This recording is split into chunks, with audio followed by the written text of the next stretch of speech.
ప్రయాగరాజ్లో జరుగుతున్న మహా కుంభమేళాకు భక్తులు పోటెత్తుతున్నారు. ఇప్పటివరకు 40 కోట్ల మందికి పైగా భక్తులు త్రివేణి సంగమంలో పుణ్య స్నానాలు చేశారు.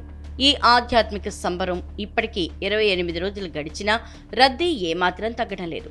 రోజురోజుకి భక్తుల రాక పెరుగుతోంది. ప్రయాగరాజ్ వైపు వెళ్లే దారులన్నీ వాహనాలతో కిక్కిరిసిపోతున్నాయి. ఆదివారం పెద్ద సంఖ్యలో జనం కుంభమేళాకు రావడంతో ప్రయాగరాజ్ వెళ్లే మార్గంలో భారీగా ట్రాఫిక్ జామ్ ఏర్పడింది.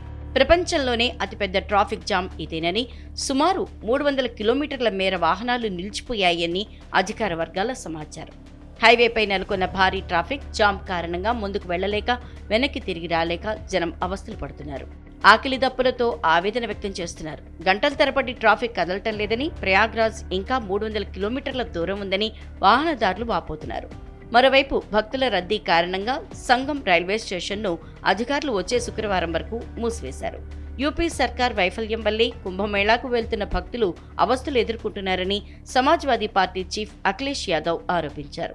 హైవేపై ట్రాఫిక్ జామ్ వీడియోని షేర్ చేస్తూ దీనికి సీఎం యోగి అసమర్థతే కారణమని మండిపడ్డారు.